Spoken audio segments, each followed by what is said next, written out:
Um, Welcome to Jen's book launch. Super exciting day for her and for everybody else. Super excited to have you all here. Thank you so much for all attending.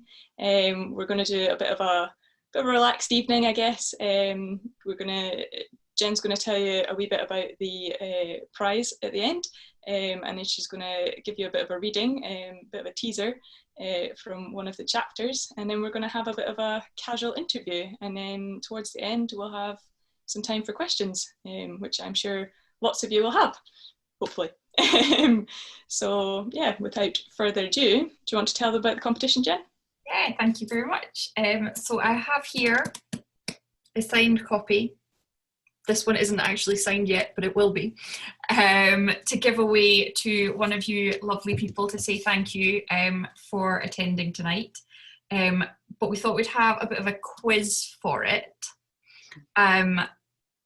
And basically the competition is going to be, because obviously we are competitive people, we needed to have a competition. The competition is whoever can get closest to the word count for Blood of Ravens.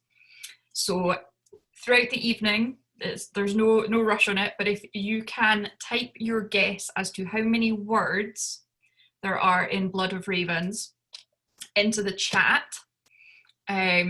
the person who will get closest will get this, and I will get your details and from where to post it and send it out to you probably next week by the time I get around to it. But so yeah, got that to give away. So yeah, just a quick, I guess, kind of, I'm sure you're all very familiar with Zoom at this point.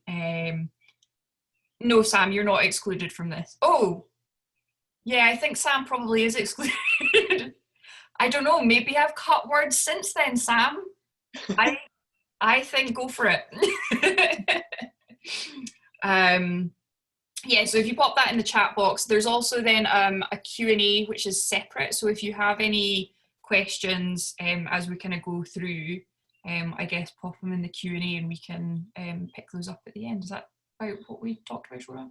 I think so. I'm not techie. I'm relying on Shona a lot for this. We may very well cover some of the questions as we go through, but if we get to the end and I have a quick look through and there's still questions we haven't answered, we can ask them at that point. Yeah. We do also have El Husband here as the admin, so if you have any technical issues, he's probably not going to be able to fix them, but message him in the chat and see what he can do. Just like clarify that El Husband is her husband, not mine. Yeah, my husband, not her husband. Wait, you've got a husband? What? Kat, Harvey, no, you are definitely not exempt either, because I have also changed it, so it'd be quite funny to see who gets closer, you or Sam. Cool, so shall I do a little reading to kind of... Yeah, give us a wee teaser. You want to tell us where it's from as well?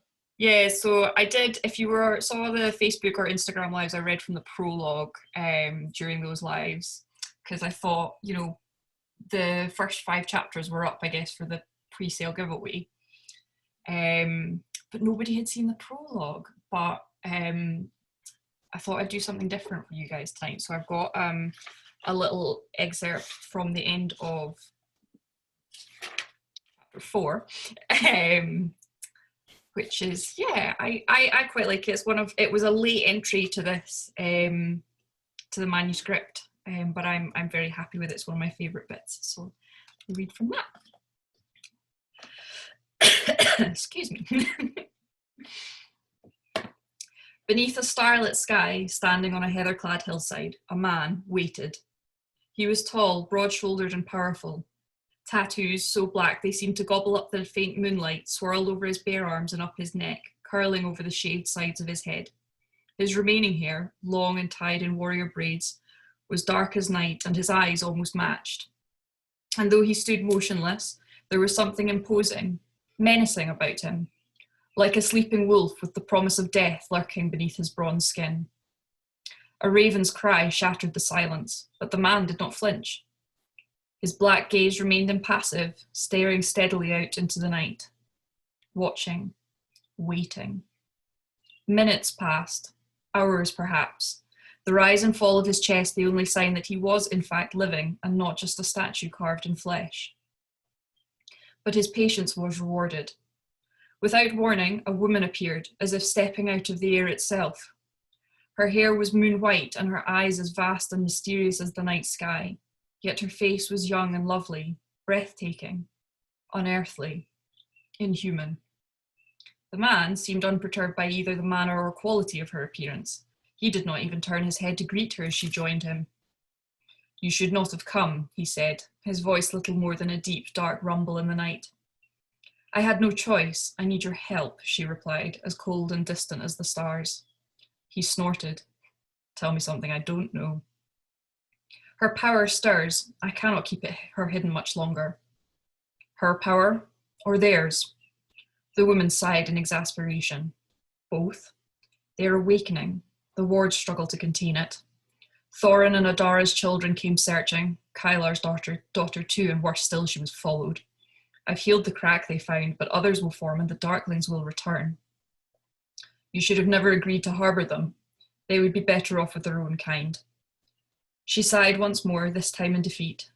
"Probably, but they're too important to risk. Riona would not have shown them to me otherwise. Even their people could not guarantee their safety for long. Your brother plays a dangerous game with his court. Sooner or later they will uncover his lies and the war will resume. Better I keep them where I can protect them myself." "Only you can't," he noted, the ghost of a sneer touching his lips. "Your power is fading, Mother. Why else would you be here begging my aid?" The woman rounded on her son, teeth bared. "I ask nothing of you save that you clean up your own mess, boy. You swore to help me end his line, not continue it. Do not make me regret sparing her. I can still change my mind." The man turned then, rage and violence churning in his black gaze. "As can I. Threaten her again. See what happens." "She has to go, Leol," she hissed. "The boy too." "He's not safe in the city," he objected. "Not until he's fully into his power. Not while Amalia rules." His mother looked heavenwards. "So you said when you brought her to me all those years ago. But the world out there is no safer for either of them, and right now his fiercest protector cannot summon enough magic to light a candle. I cannot continue with this task you've set me, Leol. Either take her back to the city or find some other way to protect her." Her son was silent for a long time, but eventually he nodded. "All right, I'll find another way. But as the saying goes, be careful what you wish for, Mother." Then he was gone, vanishing through a rip in the world. The woman cursed in frustration before she too melted into darkness, leaving only the silent stars as witness. I love that bit. I'm so proud of it. It's a very good bit. There's lots of very good bits. I'm glad. How far through it have you got? Just over halfway. So yeah, I hope that's made everybody really excited to read the book out today. So I think some people are still waiting for their physical copy, but the Kindle copies are out for available right now. I bought mine this morning. So if you're a Kindle person, you can get it now, and if you're a hardback or a paperback person, you have to order it. But you can order them today. So that's super exciting. Cool. So we're going to move on to the wee interview section. I realise this might be a bit strange for some of you, given that you and I both know some of the answers to some of these questions. But some of it's actually things that we don't know, that Jen's been keeping to herself for a number of years now. So yeah, time to share. Cool. So starting with the elephant in the room, we obviously, most of us will know you as a rifle shooter. I think a lot of people are kind of wondering, how does one transition from being a rifle shooter to being an author, especially one in fantasy? Yeah, I feel like those two things are pretty unrelated. But yeah, I guess like I think for most authors, and mine probably the same, it just kind of starts off as a love of reading, and that then kind of evolves into a love of writing. I think I've always been quite creative, sort of like growing up, like always painting and drawing and I guess writing. But I think when I then started shooting, a lot of those kind of passions ended up taking quite a back seat. Just lack of time and other things that were more important. I kept kind of doing bits and pieces, and I guess writing was probably one of the easier things to take with me, like when I was traveling around a lot. but I also then kind of started to find that it was really helpful for kind of dealing with the pressures of competition and stuff. I think it just gave me a really good outlet for a lot of emotions and a way to kind of, I guess, escape the kind of stress of everything. So that was kind of, I guess, how I got into writing. Why fantasy, I guess. Well, I guess like you grew up reading it. It was things like The Hobbit and Narnia for bedtime stories. And then obviously I was the Harry Potter generation, probably even more so than you were.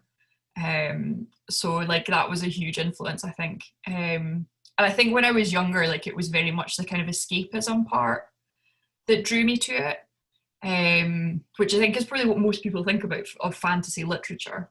It's that kind of escapism from your real life and all the rest of it. But I think as I've developed as a writer, I think I start to appreciate the more kind of the nuances of it. And I feel like actually fantasy allows you to tell stories that you wouldn't be able to tell set in the real world, either because like the messages maybe don't translate quite as effectively, or they could be quite unpalatable, I guess, for audiences if they're set in too realistic a setting. A good example is actually Lord of the Rings, which is, there's a lot of messages in that about losing touch with the natural world and humanity losing their kind of spirituality, like, magic is fading and all the rest of it. And I think if you set that like in the real world, particularly back when it was published, like that just wouldn't have worked. And I think in a real world setting, and I think that's kind of, I've always loved the escapism, but as a writer, that's the bit that I'm like, oh no, I definitely need to stick in this genre because that's just amazing fun. Sorry, I kind of rambled there, but yeah. Not at all. So can you tell us about some of your biggest influences for Blood of Ravens? I mean, you've mentioned Tolkien already and J.K. Rowling, I guess, but I know you, and I know you've read a lot of books, so can you tell us a wee bit more about some of your other influences? Yeah, I think I started off, like when I started on this, probably even when I was still at school, like it was very much the kind of classic high fantasy stuff like Tolkien and C.S. Lewis that did Narnia. There was also like the likes of Philip Pullman, his Dark Materials books came out when I was young as well, and Dad introduced us to The Belgariad by David Eddings as well. So there was a lot of very sort of high fantasy stuff that I was reading growing up. But I guess one of the things when I started writing, it was always with female characters. I don't think that was necessarily like conscious then.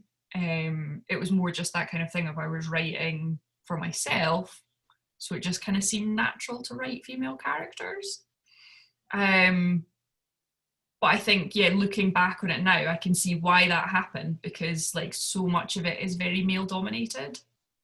And I think I'm quite like European centric, which again, like I feel like there's a lot of that come through in Blood of Ravens, but actually I guess more so now, I'm probably more influenced in the more modern fantasy that's coming through now than your stuff, which is actually like it's a lot more diverse. There's a lot more female authors out there now being like really successful. There's a lot more, diversity. It's not just white men of a certain age. And I really enjoy reading that because it's like, fantasy that's inspired by other cultures or mythologies and stuff that I wouldn't normally be exposed to. I think that's really cool, and I think that'll probably be something I continue. It's maybe not so much influenced Blood of Ravens, but I think it's now influencing the series going forward. So like lots of different things basically.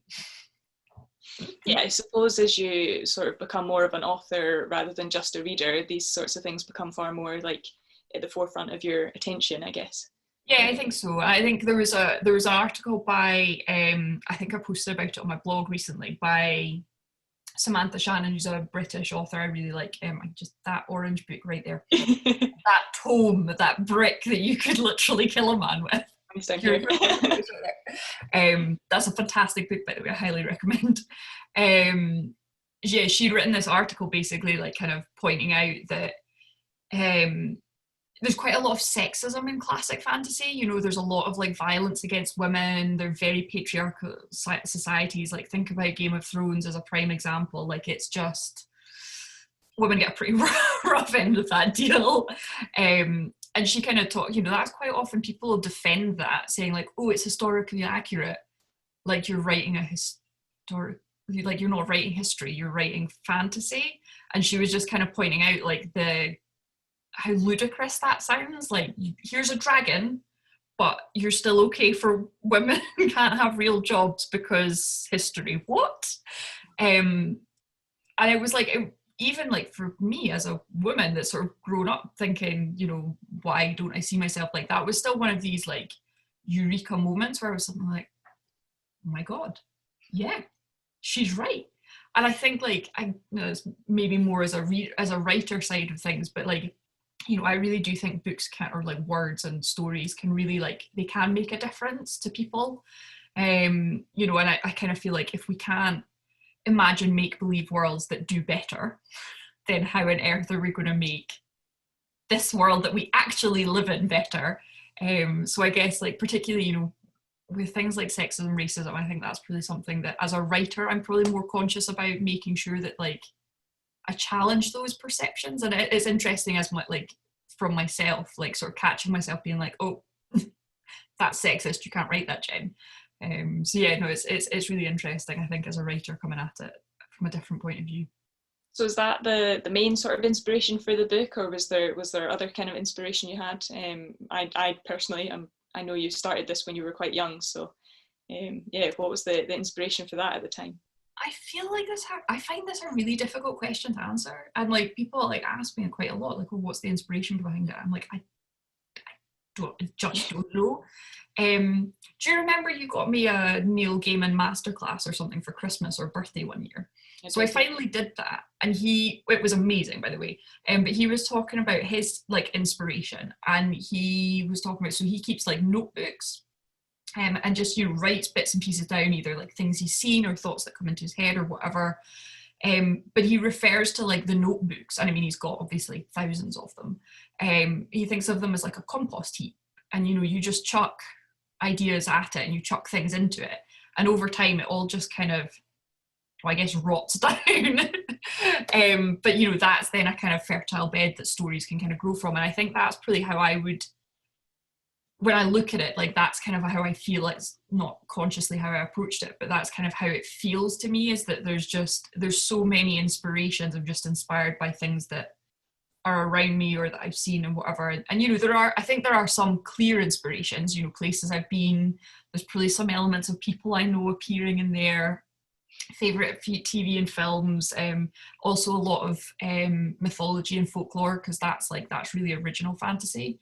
But I guess, yeah, as a whole, it's more of just like all of this stuff put in a pile and then just something grew out of it, basically.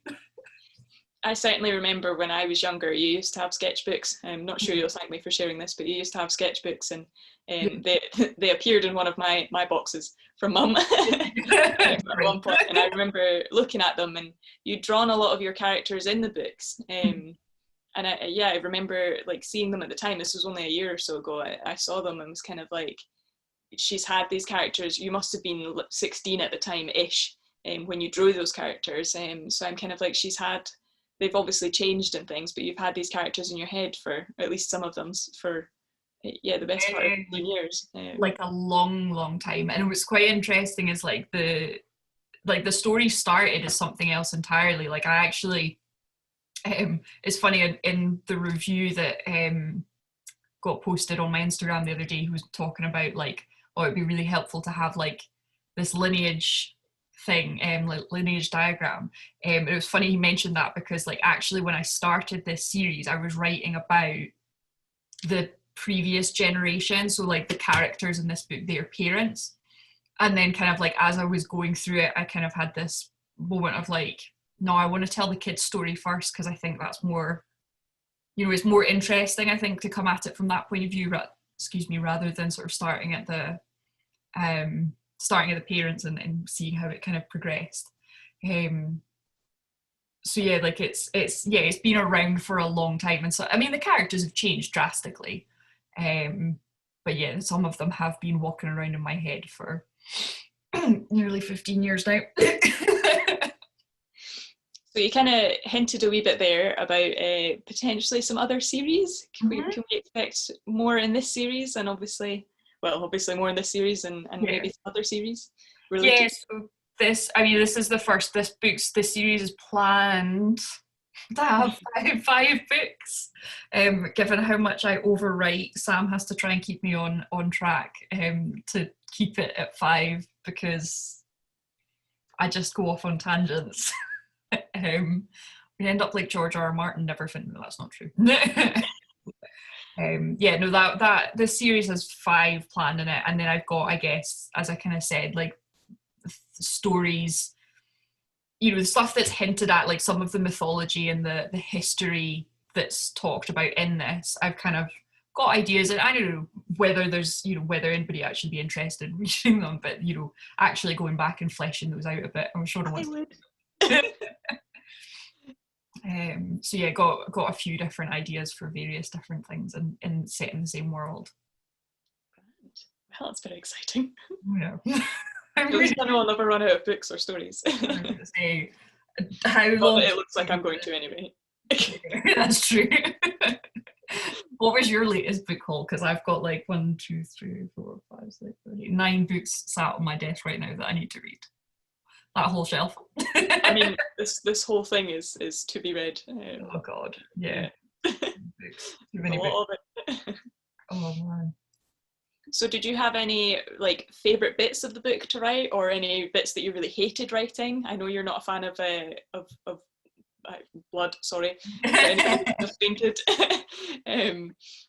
But yeah, like did you find that bit hard, or actually was that bit kind of relatively easy? Well, weirdly, because like I don't do well with blood. I don't know if you remember when I was doing special effects makeup at college, like that was just not good. But like weirdly writing about it, fine, no problems. No, I like writing descriptions of things. I think, like particularly characters and settings. I guess I maybe get a wee bit wordy at times, but yeah, like I like writing descriptions, and I quite like writing dialogue. I find it just kind of flows quite easily, but I absolutely hate writing fight scenes.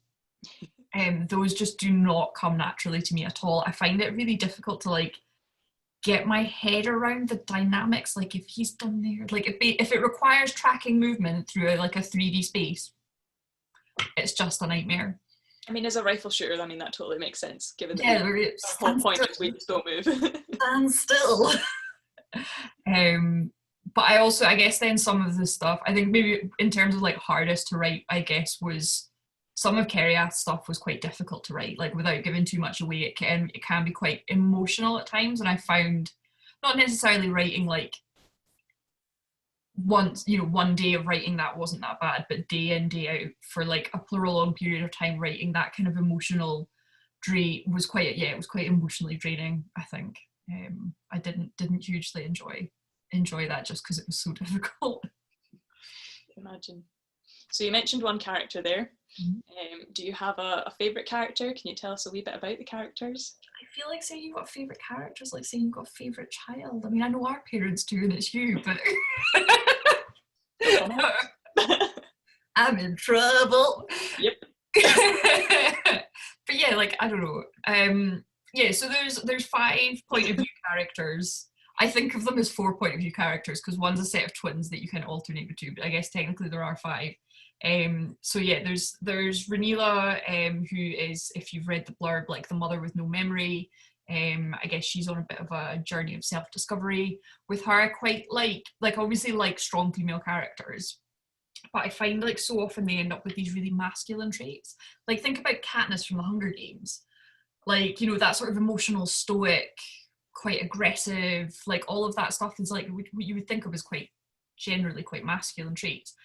So I really wanted to create a female character whose strength was something quite feminine. In her case, that's obviously motherhood. And she works as a servant looking after the twins, Surya and Lucan. And their mother, I guess, blames the stories she tells them for the nightmares they have. But their mother's quite a mysterious woman, so I think they spend a lot of the book trying to figure out like what she's keeping secret from them. Keriath, who I mentioned earlier, is the bastard daughter of the Shade King, who is the big bad, I guess. And she spent most of her life hiding from him while she's trying to figure out how to destroy him. It's not going so well for her. And she has a bit of a run-in at the start of the book with some, let's say, less than savoury characters, and that then kind of shapes things going forward. And then the last character, who I think is probably my favourite point of view character to write, is Alexin, who's the Shade King's Darkling General, and he's been kind of sent to hunt down the King's daughter and either return her or kill her. And I think I probably have the most fun writing him, but that could just be because he's a bit of a snarky git. He's a bit abrupt, and that's quite funny. I've certainly heard some of his lines elsewhere. Can't think where, but yeah. Well, actually, there was a couple of moments where I wrote scenes and I sort of sat back and read it and was just like, that's my husband. Like, particularly, he gets it, like, he likes things done properly, and he can get a bit impatient with people when things are not done to his exacting standards. And I was like, oh, look, that's my Andrew right there. Now, see, he was definitely not who I was thinking of. Oh, no, like, Alexin's basically got, like, my level of snark, but with Andrew's level of, like, this has to be done perfectly, get out of the way, you incompetent person. But, like, I actually think probably my favourite character is a side character who appears very late on in the book, and I love him so much. I can't wait to read more of him in the next one. Yeah, I'm excited to read more about that. Yeah, no, I do love them. They're all my babies. Some of them are more challenging than others, but Alexin's probably the most fun to write, just because he's a bad, well, he's the Shade King's general. Like, that comes with complexity, and complexity is always fun to write. So I think I've sort of read most of the book now. I certainly think having a point of view character who's a bad guy, I think is really interesting and doesn't happen very often, if at all, in my memory. Yeah, that's really him. Obviously, may not always be a bad guy. I'm hoping that he has some kind of redemption arc, because he is hilarious. But yeah, certainly to begin with, he's obviously a bad guy. And yeah, I think that's really interesting. Yeah, I think that's something, like, I feel quite strongly about, because I do think, like, I don't know, when, again, like, having come from this kind of classic high fantasy, like, it's just the Dark Lord and he's evil because he's evil, like Sauron just does bad shit because he can. Like, and I don't know, I find myself questioning that and being like, why? Like, bad people, or like, the people that we think of as, like, villains throughout history, like, nobody ever thinks of themselves as the villain. And I really like that kind of, like, I like writing it, I like reading it, but this sort of moral greyness of seeing things from his point of view and why he thinks, and I guess, I don't know if I can say this without giving away, like, I guess, like, it was important to me that the Shade King and his forces had good reason for what they do. And I felt that writing Alexin's point of view was a good way to tell that. So yeah, that I'm struggling to, like, how do I say this without giving away big spoilers, so I'm just going to shut up now. Fair enough. Do you want to tell us a wee bit about your sort of writing process? Like, have you got the whole story? And I've heard people just sort of describe the way Tolkien had the whole world in his head all at once. Do you have the whole world, or do you have a block it out, or do you know what's going to happen in each book, or have you just got the whole story? Like, tell us a bit about that. Yeah, so I think to begin with, I was just kind of making it up as I went along, and it was mostly characters and scenes. Like, I would kind of have an image of this character and they would be in a scene doing a thing, and they would just kind of pop up into my head, usually inspired by something I'd seen or whatever, or coming up within a long car journey or whatever it was. And like, I just ended up, what I found was, like, I ended up with all these different scenes that I then had to somehow, like, piece together in some really awkward jigsaw puzzle to try and get, like, a story out of it, which I think is then partly why it's, like, taken, because I've just gone, I finished the first draft of this in 2017, and, like, I'd been working on it for 2 years before that, like, really solidly. Yeah. And it's been through so many revisions since then, and I think that's why it's taken me so long. So now, like, everything is planned. like meticulously planned. Like I have like chapter breakdowns for the next 4 books. So like I don't always write in order. I kind of jump around a bit depending on, I guess, what I'm feeling. Again, like when I'm starting out, I like to kind of get like key scenes written and then fill in the gaps. But at least if I'm then working from like a detailed outline, like I know I know I'm going in the right direction. I'm not going to get to the end and then have to like chop it all up and make it fit together again at the end, which is what I feel happened several times, in fact, with this guy. So do you know how the story is going to end? You don't tell me. Jen has been sworn to secrecy, just as an FYI. She's not allowed to tell me what happens because I don't want to know. I did give you a spoiler the other day though, didn't I? You did, but that's okay. You were asking a question and I told you, I was like, oh God, I haven't told it that already. So yeah, do you know how it's going to end, or are you still like figuring that out as you go along? No, I think I've got a pretty good idea of how this series is going to end anyway. The other series less, so like I kind of know where they fit in, but yeah, this one has got like a pretty clear ending to it. Yeah, let's say that. Fair enough. Ending or not ending, it sounds like. Well, like you, I don't know. I've got most of it makes sense, but then I feel like there's still like one fairly key part missing that I still haven't quite figured out, but I'm hoping will become clearer as I write the next few books. Fair enough. We'll see. And how often can we expect a book from this point onwards? I don't know. I don't do it. Don't do good with this stuff. I've been nagging Jen to start writing faster, so that I'm one of these people that I buy a whole series at once so that I don't have to wait, except I don't have that with Jen's books. So I don't want her to tell me what happens because I want to be able to read it, but equally well I can't wait to find out what happens, so I'm like, hurry up. I don't know. I feel like I mean I've written, I think I did look at it the other day. I'd written quite a few thousand words of the next one. But like not, was it like I actually went and did the word count and was like, okay, so I've written like whatever 50,000 words of it. And then kind of looked at actually proportionally how much of that was of like, is that of the book, and was like, oh God, no, I've got so much left to do. That's a hint, everyone. And Sam's gonna have to be like, get out with the red pen, be like, Jen, you stop overwriting everything. That's a hint for everybody who's still not submitted an answer for the word count. Yeah, I've only seen. As far as I can see, I've only seen one answer so far, so Matthew's winning. It's an oddly specific number, though, Matthew, I have to say. Proud of you for the specificness of that. Me too. Yeah. So you have self-published this book. I think quite a lot of people are curious about the sort of publishing process. A lot of people would expect a kind of an author to need a publisher to publish a book. Do you want to tell us a bit about the self-publishing and why you chose that route? I mean, long story short, I'm a control freak. I think that's pretty what it comes down to. That's like a fair assessment of me, isn't it? Yeah, somewhat. Yeah, I think there's a lot of pros and cons to both. I guess to both either self-publishing or traditional publishing. And there isn't really, like, I don't think in this day and age anyway, there isn't really like a right answer. I think it's more just what's right for that individual, but also for that story.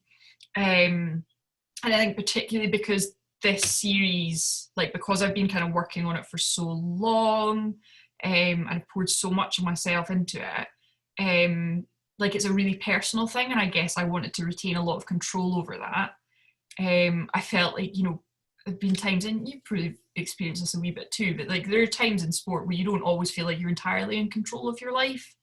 And I wanted this to be very different. I didn't want to kind of feel like I owed it to anybody, although obviously like I do then owe a huge amount to my editor Sam and proofreader Kat, who I think are both here tonight. You know, so like, but yeah, still I guess, yeah, it fundamentally comes down to comes down to control, and I didn't want to be in a situation where a publisher didn't either, if it didn't do well, they may then have said like, oh well, you're not getting the second book, and that would have like broken my heart.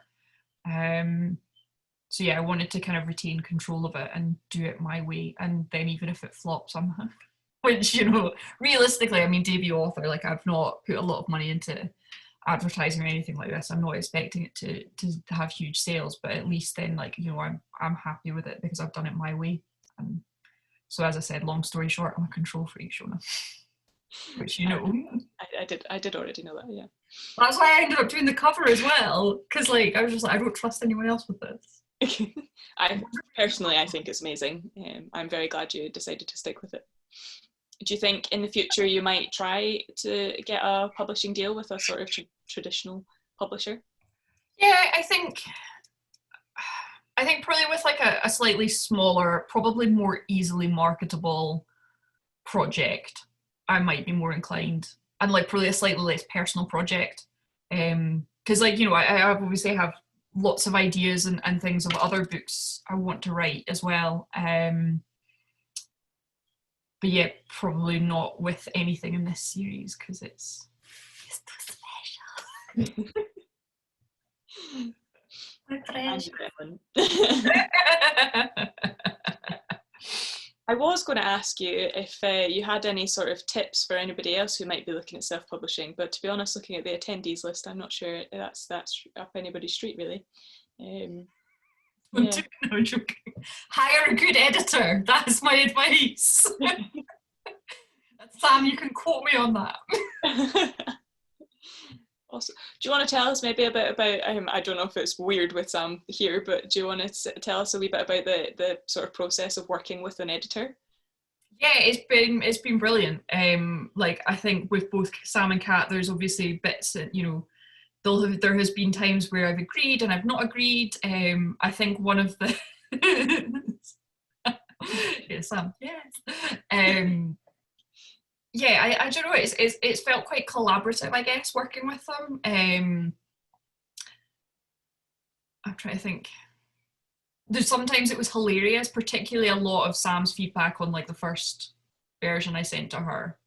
Oh no, probably not the first version, but like the first half of comments I got on the manuscript for the line edits. There were times where I was just creasing myself laughing, going like, "Oh my god," just she'd write like confusing. I sort of look at it and be like, yeah, that is confusing. I don't even understand that. She's like, this doesn't make any sense. I'm like, I don't know what it's supposed to say, Sam.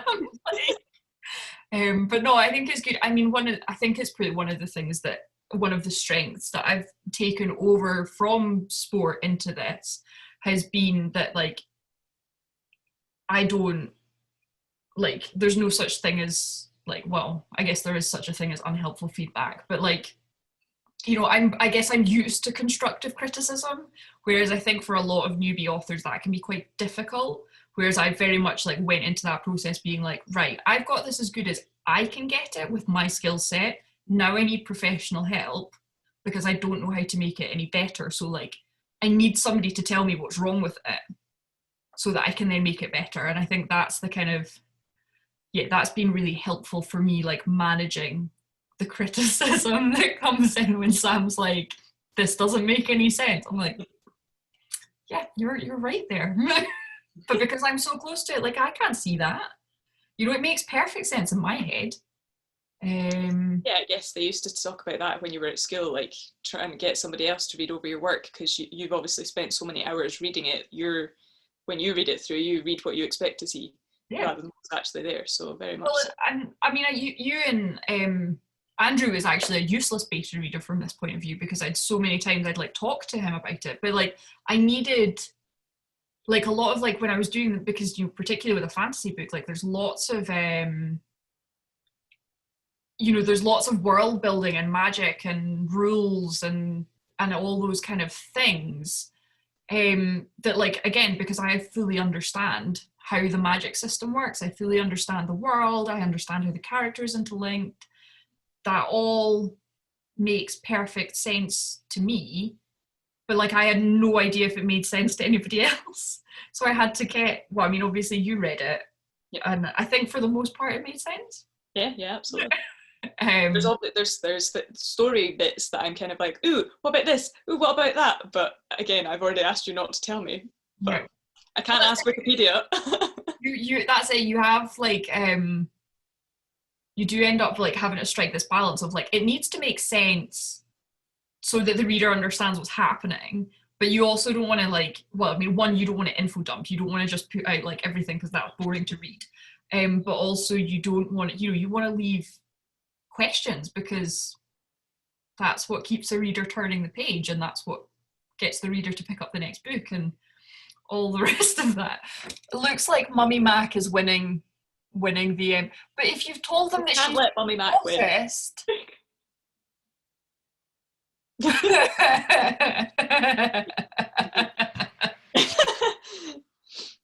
Well, I do have some other final questions, but we can open it up to the chat.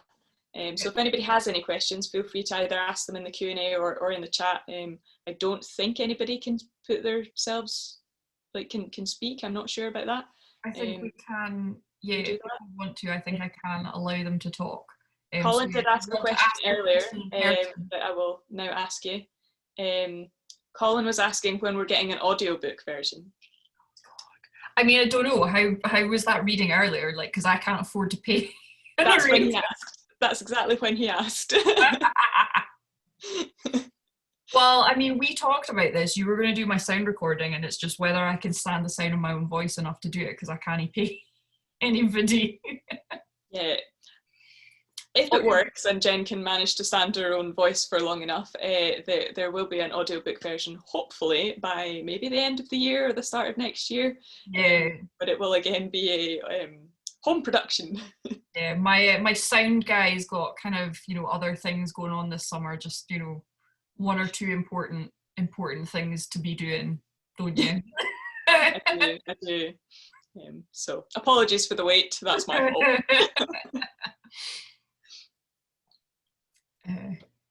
Great, so did anybody else? I think there's a question.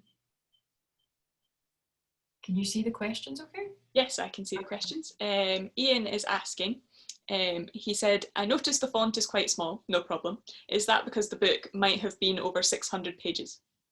Yes, it's offensively long, and I had to make the font teeny. Well, I'm assuming it's also the paperback rather than the hardback. The hardback is not quite as offensively small, but yeah, the paperback is offensively small, basically to get my print costs down, because otherwise I would have lost money on every book. Basically, that's what it comes down to. Sorry. It's all profit. Well, I suppose when you're self-publishing, that kind of makes sense. Well, yeah. No, the paperback is really small just because I had to try and make the pages the page count as short as possible to keep production costs down. Somebody else is asking, are any of your characters based on real people? Now, I know a lot of people who have asked me this, so I'll ask you. I mean, there's probably, there's not, I wouldn't necessarily say that, Kerriath is based on Joe Blogs, or Joanne Blogs. But, I guess there's elements. I mean, all writers are kind of inspired by things that go on around them. And there'll be elements. I mean, like I said earlier, Alexan's got that kind of slightly obsessive tendency that is probably quite heavily influenced by Andrew. So yeah, there's there'll be aspects of people and things that kind of make their way in, but I wouldn't necessarily say that any of the characters are specifically based on real people yet. Piss me off, see what happens. You'll die a horrible, violent death. Yeah. I guess it must be quite hard as well to come up with names that are very different from, well, obviously they're fantasy names, but names that are kind of not related in any way to anybody that you might know, so that people can't read the book and be like, oh, that's me. So I got caught with, but other fantasy names, right? So I've just noticed that Naomi's question in the chat is, how do you come up with the names for the characters? Quite often just mashing a keyboard and seeing what I come up with. or like just straight, picking like sounds that I like that sort of sound right for the character. Um, but there's then been a couple of times where I've come up with a character name and then discovered it's another very iconic character in something else. So like, bearing in mind that I've been writing this series since I was like 16, I had never read Game of Thrones. I somehow ended up with a character called Theon. My character's female, but Theon was her name. And like, she's been Theon. Actually, there's, speaking of inspired by, that was actually partly inspired by your name, because I like the EON in your name, and I just changed the the S to a TH. Oh. And yeah, that's Theon. And then I started watching Game of Thrones, and I was like, well, and he's not even a great character either. He's not even a great character. So that I've slightly changed it. I've added an accent, so it's now meant to be pronounced Theon, like Theoden King. Okay. But I still read it and think Theon, which is I'm gonna have to be really careful not to get that wrong in like a really public way. But yeah, most of it is mashing keyboards or like, taking names and tweaking things. Colin is asking, did you ever write yourself up a blind alley where you had to stop that line of the story and change direction? No, but I have scrapped entire storylines. As Shona knows. Yeah. Shona is now reading a completely different book from the last one she read. So I read the book, just to expand on that, I read the book, the sort of first final draft, about a year ago, just over a year ago, do we think? Yeah. I can't remember exactly when, but maybe a year ago, a year and a half or something. I read it then and thought it was great. And then it's obviously been through Sam now. And I read it this time, and I'm reading a bit of it the other day, and I was kind of like, I don't remember this. Did I really forget this bit? I don't remember this at all. And kept reading and kept reading. I was like, that's new. That wasn't there before. And yeah, almost an entire one of the main characters' like entire storyline is completely different. And I was kind of like, huh. I wasn't sure if I'd remembered that rightly or wrongly, but Alexan's storyline just got completely overhauled because I didn't like it. I must say, at the moment at least, I prefer this version. True, I think it's much better. I like this one better. I did. I just kind of got to the end of it and was like, "This is crap. I'm going to chuck it in the bin." At the moment, there's less gore in it for me, so I was kind of like, I'm sure it'll come to it, but at the moment there hasn't been. All right, maybe I just back-ended it because there's definitely still plenty of gore in it. I think I know the scene you're talking about, and it's still there. I'm sorry. Oh, there's a good question. Actually, you've just you've given me an idea for another question. There's obviously some how do I word it? Intimate scenes in the book. How do you feel about people like your parents? There's quite a lot of family and people who've known you since you were a child in here. How do you feel about sort of these kind of people reading those scenes that you've written? Why are you asking me this question, Shona? Because somebody else is going to ask you later. Like a cruel form of torture. I've been trying to forget that that's going to happen. I guess all I will say is that, like, please can you read it and like understand that it's a work of fiction. It doesn't know you represent my own experiences or preferences. Yeah, fair enough. just yeah. So friends and family should just not talk to you about those specific scenes. Well, friends is fine. Like, Naomi, you're quite happy. Naomi, my besties on here. Like, you're very welcome to chat to me about those scenes. I don't care. Mum and my gran, less so. Fair enough. We're sort of nearing the end here. Are there any more questions want to come out? There's a question from the Mac.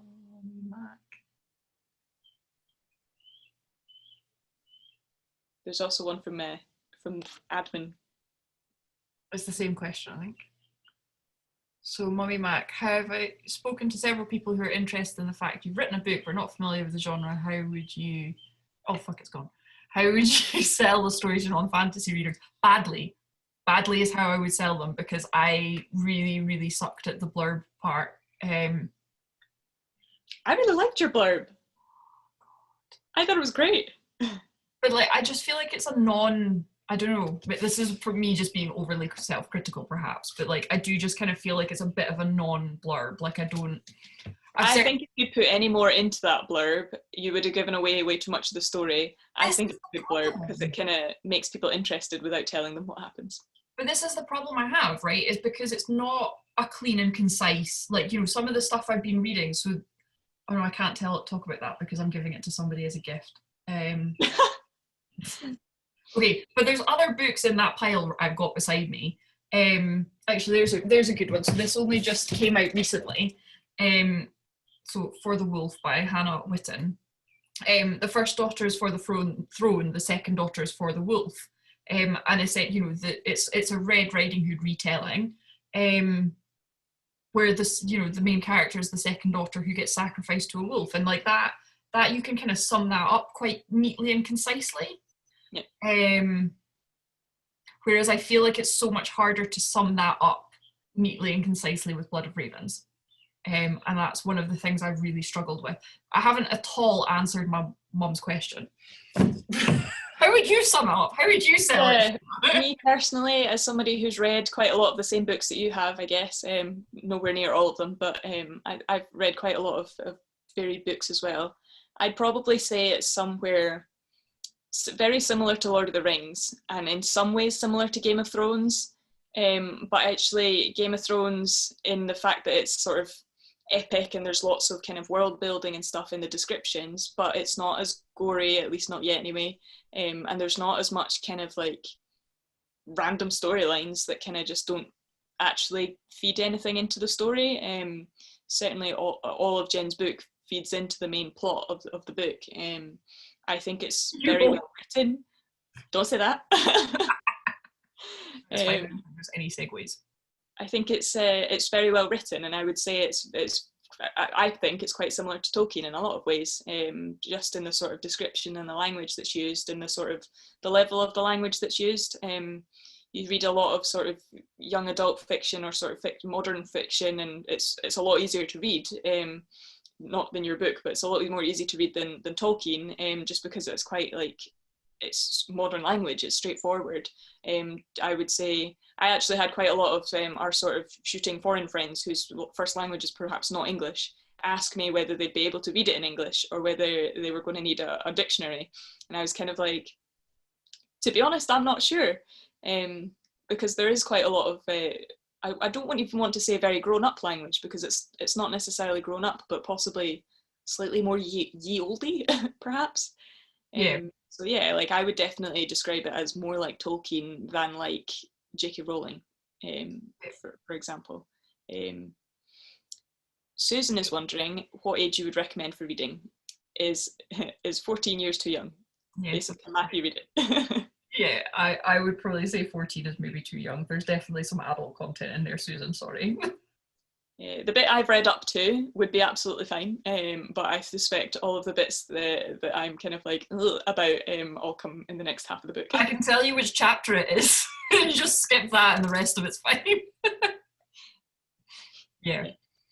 Yes, it will definitely be in the adult section of the bookshops rather than the teen fiction section of the bookshop. Yeah. I hope so. I've read so many books that are like branded as like young adult, and they're just adult. They're just adult books. Yeah. No, mine is definitely an adult book. Awesome. Right, I think one or two more questions, and then we shall announce our winner of our competition, and then that'll be that. Colin was wondering, do you think the book you have written now would have been different had you completed it straight from when you started it at 6 or 17, and if so, in what way? Yes, it would have been very different. It would have been crap, Colin. I'm sorry. I have found, like, I have notes Like, I have notes dating back to that time, like things that I wrote. I'll read through them and it's just horrifying. So yeah, I think the storyline would have been totally different, the characters would have been totally different, and it would not have been very good at all. That's where I'm gonna go with that one.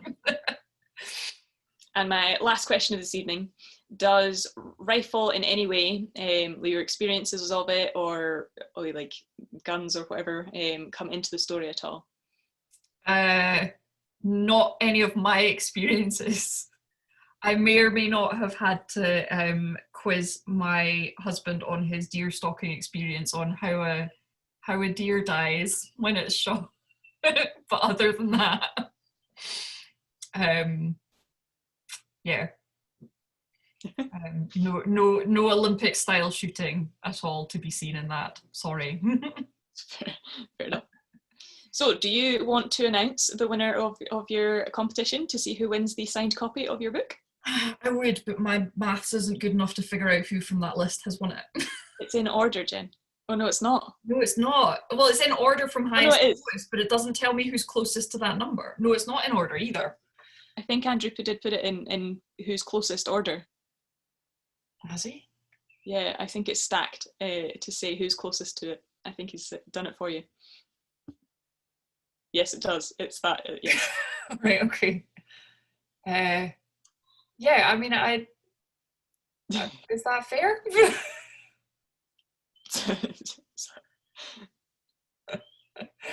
So, the winner is. Yeah. Okay. No, I'm just. The winner with a So, what were you out by? I can't do that math.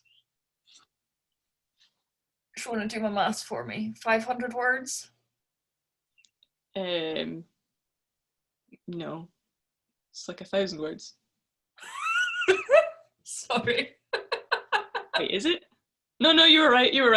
I'm right. It's okay, out by 500 words. The winner is Sam Boyce. Yay! Which I do feel like is slightly cheating, but yeah. Good effort. In second place, our runner-ups there were. Yeah, I was going to say, Sam, if I disqualify you, then the next winner's my mum, and that's not happening. And then the next winner's Kat, and by the same logic, she needs disqualified. And then we're down to my bestie. Like, I feel like we don't have a good winner here. So, Sam, you win. Mum already withdrew, apparently. Oh, did she? Okay. What was the figure? Always wondering what the figure is. The figure is 232,672 words. Yeah, there you go. Dad says ba, but he didn't actually guess. I suspect his and Mum's guess were one. Yeah.